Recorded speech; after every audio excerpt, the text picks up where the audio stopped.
Binti mmoja alichukua mtoto darasa la kwanza kupitia kalamu tu.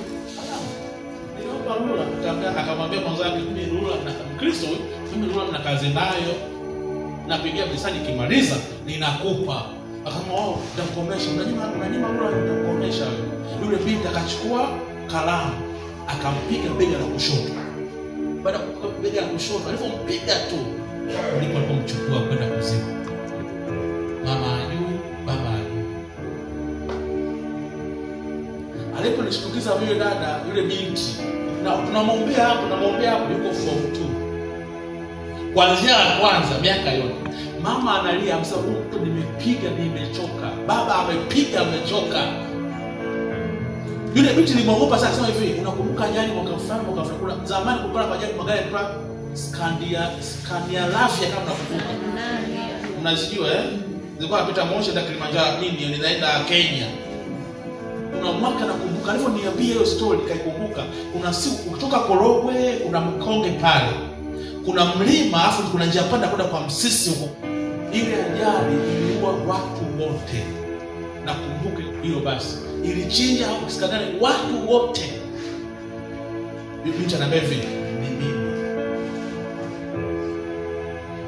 Kama macho sasa ni mimi niliua. Nini? Damu, katika damu. Yule binti amechukua kwa la kwanza, ikafika mahali alikuwa na control mabibi wawili. Ikafika mahali yule binti akawa ni mkubwa, wale bibi wawili walikuwa hamwezi. Kwa na mamlaka ya maamuzi ya kwenda kuzimu muda wote na kuja kwa wazao akimpiga anaama anaondoka. Kwa anapiga gogo. Ajiulize huyo mwanao gogo. Mtoto tukutu asikii. Sasa huyu mama naye anamuona basi akaanza kunipiga mimi nacheka na kaa pembeni. Nimeacha kivuli tu gogo. Baba ananipiga, ajua anapiga mimi. Anasema hivi, anapiga hadi anachoka basi baba nacheka pembeni. Kalamu. Shuleni. Na huyo mtoto alikuwa anaishi na bibi yake. Ndio alimchukua huyo mtoto wa Kristo. Wangapi wanafahamu ajali ya mwaka ambao watoto wengi sana mwezi wa 6. Ile mbele. Ilikuwa likizo mwezi wa 6. Ilichinja watoto wengi, watu wengi walikufa pale. Hiyo binti anambia mimi. Asema ajali zote sio Mungu. Sisi tunasababisha. Toka form 2. Kachukua darasa la kwanza. Hivi hizo damu, huyo mtoto unamweza? Hiyo madhabahu unaiweza? Huna muda kuongana na mtoto wako. Watu wako kila rafiki unamkubali tu. Wanabadilishana hadi nguo. Wanabadilishana madaftari. Na darasa ni moja. Kwani shule wamefuata nini? Nguo, madaftari, mtoto daftari kwa wazazi hawana time kukagua madaftari ya watoto wenu. Wengi wanalibua akili kwenye kalamu na kwenye kuanzisha madaftari. Kwa anapokopi pale, ndipo anapokopi akili zako. Mtoto wa darasa la kwanza anachukuliwa. Anafunguliwa, namuuliza nikamuuliza swali, uko la ngapi? Akasema mimi niko la kwanza.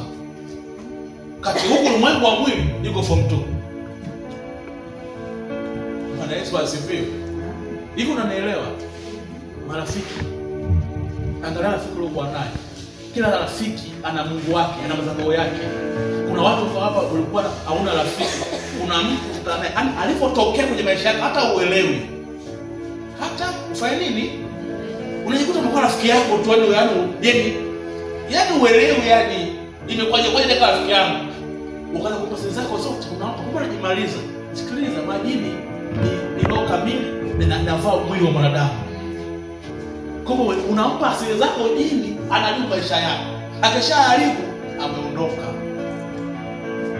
Bwana Yesu asifiwe. Amen. Kafanya utafiti, kuna mtu ukutana naye, bado kukutana naye, angalia umri bado una kazi au chuma yako bado biashara bado ipo.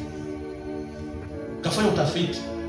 Kuna mtu ukutana naye hata uelewi kwaje kama rafiki yako, ukajikuta unarufuka mambo yako yote. Bwana Yesu asifiwe. Wa Kristo Bwana Yesu asifiwe. Amen. Ni muhimu kuomba na mtoto wenu. shuleni. Kwa ni muhimu kuwaombea. Madhabahu ziko nyingi wapendwa. Ziko nyingi. Mtu akapatanishwa tu na mtu mwingine. Kuna mmoja kutana naye, huyo kijana alikuwa anafanya kazi dukani. Hata itokea msiba, bosi amruhusu kwenda kwao kuzika. Kumbe yule kijana ndio utajiri wa huyo bosi wake. Kwa alichofanya yule bosi, kamtolea sadaka kwenye madhabahu, huyu atoke hapo. Na kijana akitumia nguvu kwenda msibani kusamea kwao, duka linafungwa. Halifunguliwi hadi arudi. Unasikia na? Unakaa sehemu moja miaka yote uchomoke. Sema Bwana Yesu, ninakusihi unisaidie madhabahu zote za marafiki shuleni ziachie maisha yangu, watoto wangu, elimu yangu, katika jina la Yesu. Kila miungu ya marafiki iliyoharibu hatima yangu, Yesu uniondoe katika jina la Yesu. Hatima yangu na irejesha maishani mwangu katika jina la Yesu. Hatima ya watoto wangu, hatima yangu na irejesha kwa jina la Yesu. Muunganiko wote wa kirafiki ulioharibu maisha yangu, leo hii najitenga na muunganiko kwa jina la Yesu, kwa jina la Yesu.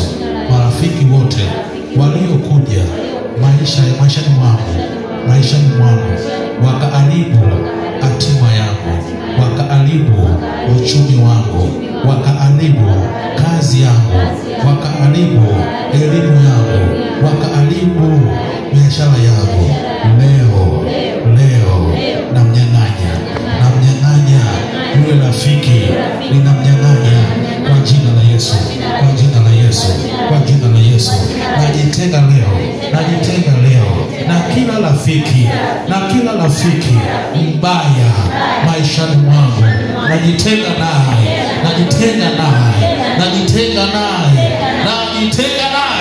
kwa jina la Yesu, kwa jina la Yesu, kwa damu ya Yesu. Ninawapoteza wote marafiki wabaya katika jina la Yesu. Najitenga nao kuanzia leo najitenga nao. Pale ofisini, kwenye biashara, najitenga nao kwa jina la Yesu. Bwana, niinulie marafiki walio sahihi, wenye faida na maono yangu, wenye faida na ndoto zangu, wenye faida na uchumi wangu, wenye faida na biashara yangu, wenye faida na kazi yangu, katika jina la Yesu. Katika jina la Yesu. Bwana, najitenga, naweka uzio kwa moto wa Yesu. Yoyote mtu mbaya asisogelee maisha yangu, akili zangu, kipato changu, elimu yangu, ndoto zangu, future yangu, kwa jina la Yesu na kwa damu ya Yesu. Bwana Yesu asifiwe. Endelea kufanya mambo, ukienda nyumbani hapa. Kuna kitu Mungu ananiambia kuhusu hatima.